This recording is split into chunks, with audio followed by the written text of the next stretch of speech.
제가 이렇게 목회를 하다 보면 상담을 요청하시는 분들이 종종 있습니다. 그런데 요청하는 상담 중에 부부 문제를 제외하고 가장 많은 요청이 자녀에 대한 문제입니다.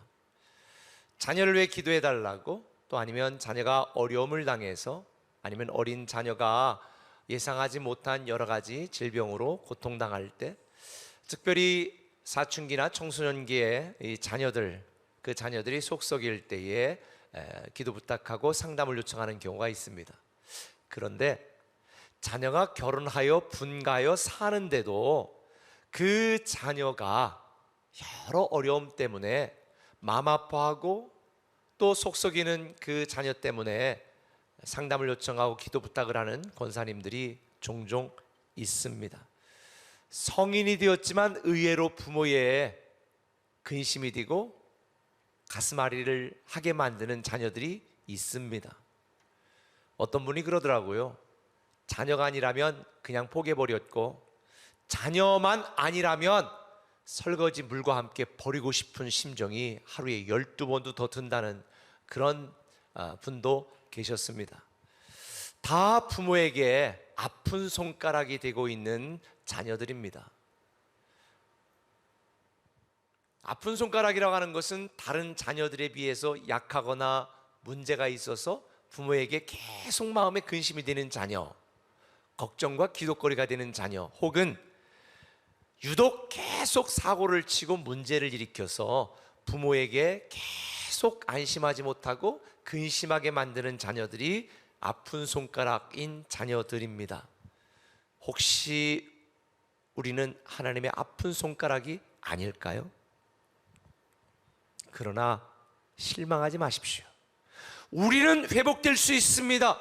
우리는 반드시 회복되어 하나님의 기쁨이 되고 하나님 자녀의 축복과 평안을 누릴 수 있습니다. 할렐루야. 저는 여러분이 하나님이 기뻐하시는 하나님의 기쁨이 되는 존재로 회복되기를 예수님의 이름으로 축원합니다. 그러기 위해서 여러분이 꼭 오늘 기억해야 될 게 있습니다. 그래도 하나님뿐이다 라고 하는 것을 기억해야 됩니다. 한번 따라 합시다. 그래도 하나님뿐이다. 하나님뿐이다. 이스라엘 백성들이 이 암몬 사람들이 침략하여 고통을 당하고 죽겠다고 아우성을 칠 때 하나님께 이렇게 호소했습니다. 하나님, 우리를 구원해 주세요. 벼룩도 낯짝 있는데 이것들은 낯짝도 없어. 하나님 버리고 섬기지도 않았던 것들이 고통을 당하니까 다시 하나님 앞에 와, 하나님 우리를 구원해 주세요. 그러니까 13절에 뭐라고 말합니까? 같이 읽어볼까요? 시작. 너희가 나를 버리고 다른 신들을 섬기니 그러므로 내가 다시는 너희를 구원하지 아니하리라. 아니, 나를 버리고 다른 신들을 섬길 때는 언제고 이제 와서 나한테 구원해달라고 그래? 야, 나 너희들 구원하지 않을 거야. 하나님이 냉정하게 거절하십니다. 그럼 여러분들 중에, 아니 사랑의 하나님이라면서 아니 왜 구원해달라고 호소하는데 돌아왔는데 구원해주지 않는다고 이렇게 매몰차게 말씀하시지? 라고 의문을 품는 분들이 있을지도 모르겠습니다. 그런데요, 이런 이유가 있어요. 이스라엘 백성들의 반복되는 죄 때문이었습니다. 여러분이 사사기를 지금 읽고 우리가 알티하고 묵상하는 것 여러분 아시겠지만, 이스라엘 백성들이 죄를 지어 고통을 당하고 그래서 하나님 앞에 돌아와 회개하고 구원해달라고 그러면 하나님 용서하시고 구원해 주셨습니다. 사사를 보내 구원하셨습니다. 이런 일들이 몇 번이나 반복된 줄 아세요? 7번이나 반복됐습니다. 그래서 11절에 하나님이 이렇게 말씀하는 거예요. 여호와께서 이스라엘 자손에게 이르시되 내가 애굽 사람과 아모리 사람과 암몬 자손과 블레셋 사람에게서 너희를 구원하지 않았느냐? 또 시돈 사람과 아말렉 사람과 마온 사람이 너희를 압제할 때에 너희가 내게 부르짖음으로 내가 너희를 그들의 손에서 구원하지 않았느냐? 7번 8번 계속 반복해서 죄를 범할 때마다 용서하시고 구원했는데, 그런데 지금은 나를 배반하고 나를 버리고 나를 섬기지도 않아. 그리고 어려움 당하니까 또 다시 와가지고 나 이제 우리 구원해 주세요. 여러분 같으면 그래 구원해 줄게 라고 답변하실 수 있겠어요? 그래서 하나님이 나 너희 구원하지 않을 거야, 다시는 안 할 거야 그러면서 14절에 이렇게 말씀하세요. 아유 제가 속이 그냥 확 시원해. 같이 읽어봅시다. 시작. 가서 너희가 택한 신들에게 부르짖어 너희의 환난 때에 그들이 너희를 구원하게 하라 하신지라. 하나님 뭐라고 말해요? 아니 니들이 섬기는 신한테 구원해달라고 그래? 자녀들이 뻔히 잘못하는 걸 보면서 공부 안 하고 매일 게임하고 나쁜 친구들랑 몰려다니고 어린 것이 그냥 담배 피고 술 먹고 다니면 맨날 이래. 하지 마라 하지 마라. 나중에 속상하면 어떻게 알아서 했마. 네 인생 네가 알아서 하는 거지. 감옥을 가든지 죽든지 마음대로 해. 지금 하나님 이런 심정인 거예요. 저는 여기서 이걸 깨달았어요. 하나님의 가장 큰 형벌은요, 우리가 선택하여 우리가 하는 그 일대로 사는 대로 내버려 두는 게 가장 큰 형벌이에요. 때로 우리에게 고난과 어려움이 와서 하나님 앞에 돌아올 수 있으면 이게 축복인데요, 우리가 선택한 대로 우리가 하는 대로 내버려 두는 것이 하나님의 가장 큰 형벌이다. 지금 여러분에게 아무런 문제가 없다고요? 예배드리지 않고 내 맘대로 살아도 잘 나가고 있다고요? 로마서 1장 24절은 말합니다. 그러므로 하나님께서 그들의 마음의 정욕대로 더러움에 내어버려 두사. 왜 내버려 뒀을까요? 25절에 그들이 하나님의 진리를 거짓 것으로 바꾸어 피조물을 조물주보다 더 경배하고 섬김이라. 여러분들 중에 나는 우상 안 섬기는데요. 아니에요. 하나님보다도 더 사랑하는 게 우상이라고 그랬잖아요. 하나님보다도 여러분이 갖고 싶은 것, 여러분이 필요한 것, 여러분이 원하는 걸 더 추구하고 있다면 여러분은 우상을 숭배하고 있는 거예요. 근데 저는 여기서 한 가지 또 의문이 생겼어요. 아니 그러면 하나님, 사랑의 하나님이라면서 사이드 브레이크라도 좀 잡아주셔야지 왜 그냥 내버려 두셨을까? 이렇게 악하게 잘못된 걸 뻔히 보면서도 왜 내버려 두셨을까? 그리고 또 이런 생각이 드는 거예요. 아니 이스라엘 백성들 입장에서 보면 또 이해가 안 되는 거예요. 아니 하나님이 한두 번 하지 말라고 그러면 하지 말지 왜 그렇게 7번 8번 끈질기게 계속 하나님을 버리고 우상들을 섬겼을까? 한두 번 하지 말라면 하지 말아야 될 거 아니에요? 근데 우리도 할 말이 없어요. 매주마다 설교 들으면서 설교 듣는 대로 살아요? 이스라엘 백성하고 좀 똑같은 거지요. 그런데 다 이유가 있었더라고요. 당시 이 가나안 민족들은요, 이스라엘 사람들보다 문명국이었어요. 이스라엘 사람들보다 선진국이었어요. 역사적으로 보면 주변 사람들은 다 철기 문화였고요, 이 이스라엘 백성들은 후기 청동기 문화 속에서 살아가고 있었던 사람들이야. 그러니까 철을 가지고 만드는 이런 발전하는 기술이 없었어. 그래서 사무엘상 13장 19절에 보면 그때 이스라엘 온 땅에 철공이 없었어요. 철공이 없었어. 그래서 20절에 보니까 온 이스라엘 사람들이 각기 보습이나 삽이나 도끼나 괭이를 벼리려면 블레셋 사람들에게 내려갔다. 선진국들이 기술을 후진국에게 잘 전수를 안 해주잖아요. 당시도 마찬가지였어. 그러니까 이스라엘 백성들이 가만히 보니까 야, 우리는 하나님을 섬기지만 후진국이고 저들이 섬기는 신들을 보니까 저들이 문명국인데, 야, 저들이 섬기는 신을 우리가 섬기면 우리도 저들처럼 문명국이 되고 선진국이 되지 않을까? 이런 세상적인 욕심이 생겼던 것 같아요. 그래서 그들이 섬기는 신들을 수입해다까지 섬기게 된 거죠. 근데 여러분 꼭 기억하세요. 세상은 우리에게 생명과 평안을 주지 못합니다. 오직 하나님만이 우리에게 생명과 평안을 주시는 분입니다. 좀 더 편하게 앞서간 문명과 문물로 잘 살 수 있습니다. 예수 믿는 사람보다 믿지 않는 사람이 사업이 더 잘 될 수 있고요, 승진이 더 빠를 수 있고요, 자녀가 더 잘 될 수 있습니다. 그런데 시편에 뭐라고 말했어요? 악인의 형통을 부러워하지 말라. 그들은 얼음 위를 걸어가는 것이라 반드시 패망할 것이라. 이스라엘 백성들은 이걸 몰랐어요. 저는 여러분들이 절대로 세상을 기웃거리지 마시기 바랍니다. 세상의 구원에 있는 게 아니에요. 그래도 하나님뿐입니다. 우리에게 생명을 주시고 부활을 주시고 영생을 주시고 영원한 축복을 주시는 분은 그래도 하나님뿐이다. 할렐루야. 뒤늦게 이걸 깨달은 이스라엘 백성들은 하나님께 이렇게 간구합니다. 15절에 우리가 범죄하였으니 주께서 보시기에 좋은 대로 우리에게 행하시려니와 오직 주께 구하옵나니 오늘 우리를 건져내시옵소서. 이게 뭔 말이에요? 하나님, 그냥 우리 내버려 둬도 좋은데요, 그런데 우리는요 다시 주님께 구합니다. 우리를 구원해 주시고 우리를 건져주세요. 이 말은 이렇게 표현하는 거예요. 그래도 아버지 하나님뿐입니다. 절박하게 간구하는 거죠. 지금 여러분들이 집착하고 있는 것들, 여러분이 추구하고 있는 것들, 여러분이 도움을 요청하고 있는 세상 것들은 여러분들에게 도움이 되지 않아요. 돈이 여러분을 구원할까요? 여러분의 동업자가 여러분을 구원할까요? 여러분의 직장이?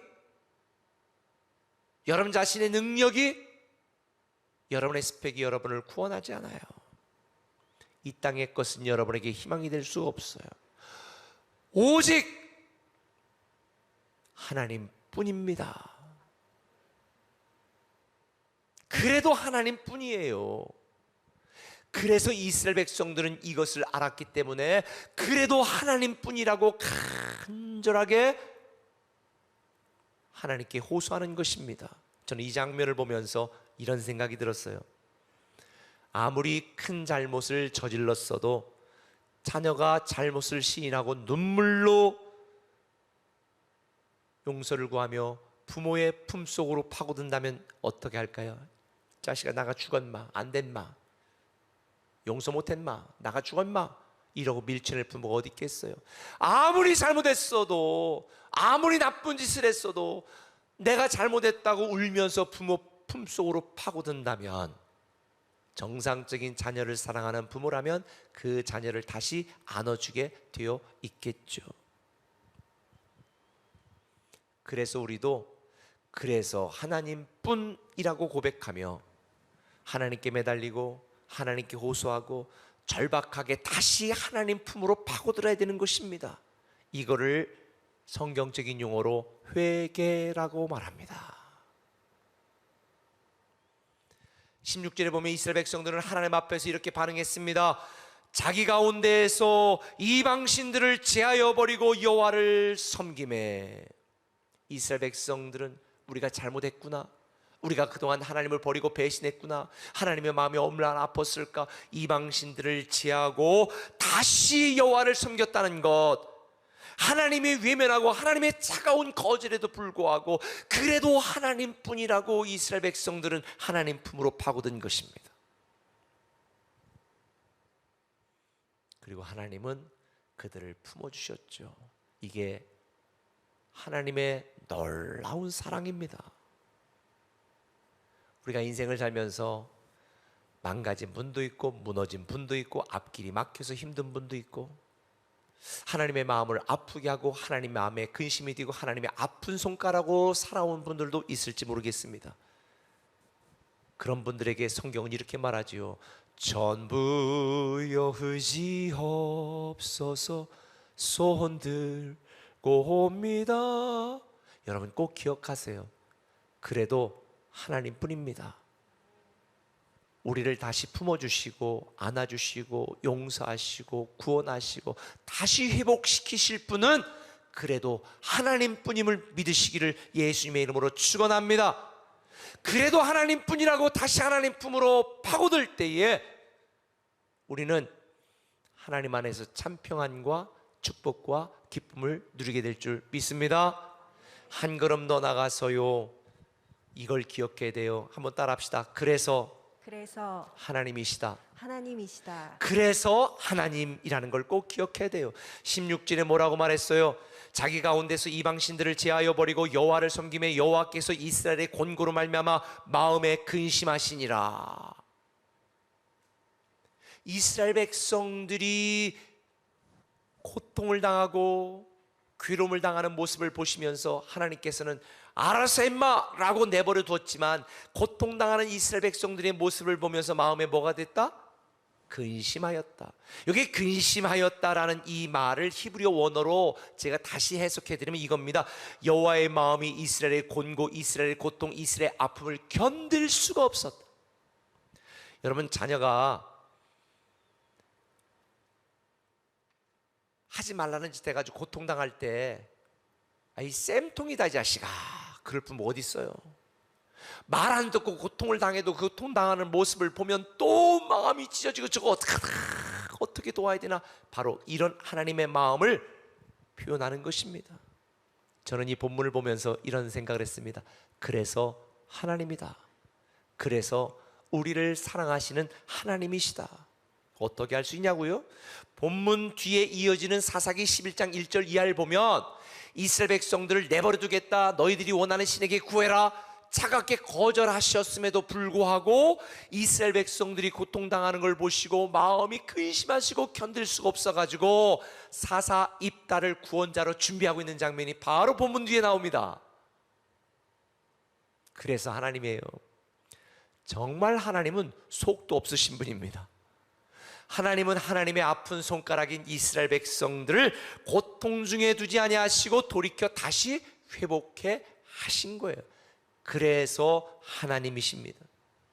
저는 이 사사 입다를 이스라엘의 구원자로 준비하시는 이 하나님을 보면서요, 그래서 하나님이라는 사실을 다시 한번 깨닫게 되었어요. 왜냐하면 본래 입다는 길르앗 기생의 자식입니다. 이 남자 저 남자 품는 기생의 자식이었습니다. 그런데 본처 자식들이 이게 어디서 신분도 모르고 지금 이게 누구 자식인지도 모르는 게 우리 동생이라고 이러고 와, 그리고서는 쫓아냈어요. 뭐 당연한 반응이겠지요. 그러니 사랑하는 자기 출신 때문에 사랑하는 가족들에게 버림받고 쫓겨난 입다, 얼마나 큰 이 상처를 받았을까요? 그래서 쫓겨나서 11장 1절 3절에 보면 자기와 같은 처지의 잡류들과 어울렸다라고 말한 거죠.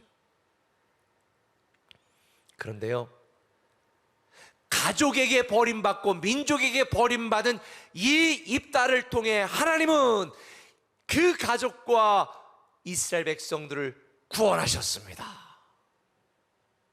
너무 놀랍지 않아요? 다시 말하면 아버지 하나님을 배신하고 버리고 섬기지 않은 이스라엘 백성들을 구원하시는 상처받은 하나님의 마음을 입다를 통해 보여주시고 표현하는 거예요. 저는 이 입다를, 이번 입다에 대한 이 스토리를 말씀을 준비한 묵상하면서, 바로 입다를 통한 이스라엘 백성의 구원이 이 땅에 오신 예수 그리스도의 십자가 사건을 예표하는구나, 전 이걸 깨달았습니다. 우리를 위해 이 땅에 오셨고 십자가 달려 죽으셨지만 사람들은 거부했습니다. 거절했습니다. 우리를 사랑하여 보내신 독생자 예수 그리스도를 십자가에 못 박았습니다.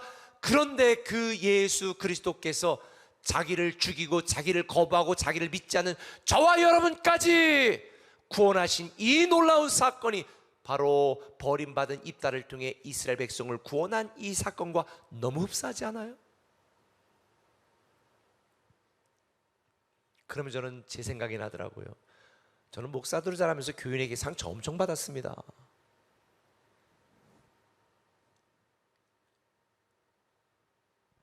그런데 정작 그 상처받은 성도들을 섬기고 사랑하는 목사가 된 게 하나님의 은혜고, 이게 바로 하나님의 방식이구나.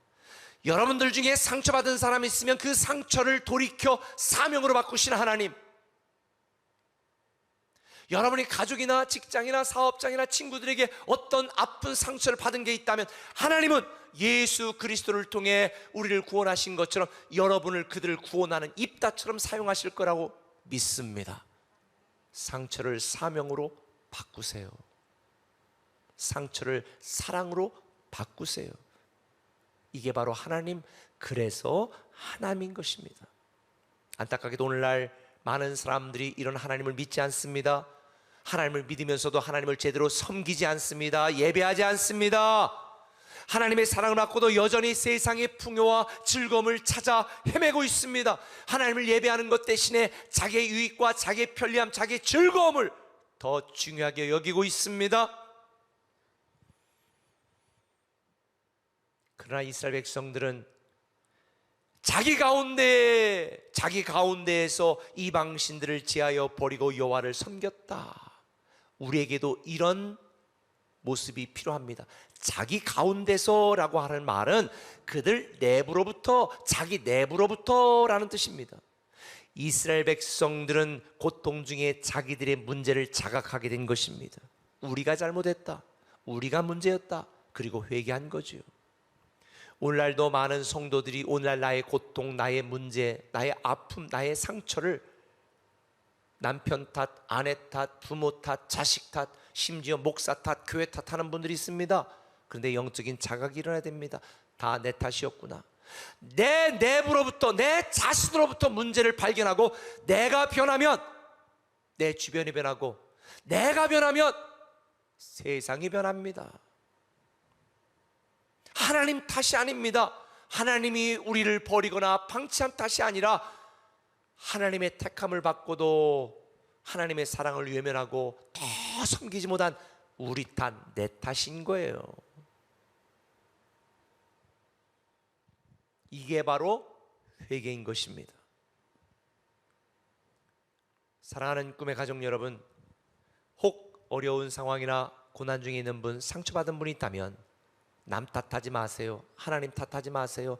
내 탓이다, 내 탓이다, 내가 문제였구나. 내 내부로부터의 문제를 발견하고 내가 변하고 하나님 앞에 돌아와 다시 하나님을 내 인생의 가장 중요한 자리로, 내가 하나님이 택한 온전한 하나님의 자녀답게 살아가겠다고 결심하고 결단하는 순간 여러분은 회복되기 시작할 것입니다. 특별히 여러분에게 꼭 말씀드리고 싶어요. 하나님은 회개에 약하신 분입니다. 하나님은 눈물에 약하신 분입니다. 하나님의 아픈 손가락인 저와 여러분들, 우리가 자각하고 회개하고, 그래서 하나님입니다. 용서하시는 하나님, 다시 품어주시는 하나님, 사랑의 하나님, 은혜의 하나님을 우리가 인식하고 인지하고 그분을 향해 나아갈 때에 우리는 회복될 수 있습니다. 그래서 역대하 7장 14절은 말합니다. 내 백성이 그들의 악한 길에서 떠나 스스로 낮추고 기도하여 내 얼굴을 찾으면 내가 하늘에서 듣고 그들의 죄를 사하고 그들의 땅을 고칠 것이라. 하늘에서 듣고 이 땅을 고치신다는 거예요. 회복하신다는 거예요. 관계가 깨어져 힘드신 분 계세요? 경제적으로 무너져 힘드신 분이 계세요? 코로나 탓하지 마시고요, 정부 탓하지 마시고요, 내가 하나님 앞에 서지 못한 나의 탓이구나 자각하시고, 그래도 하나님뿐이라고 하나님 앞에 나오고, 그래서 하나님이시라는 이 믿음으로 우리가 살아갈 때에 우리는 회복될 수 있습니다. 혹 여러분들 중에 나는 아무런 문제 없는데, 아픔 없는데, 나 지금 잘 나가고 있는데, 기도하지 않고 예배하지 않고도 잘 나가고 있다면 여러분은 심각한 위기에 직면해 있는 것입니다.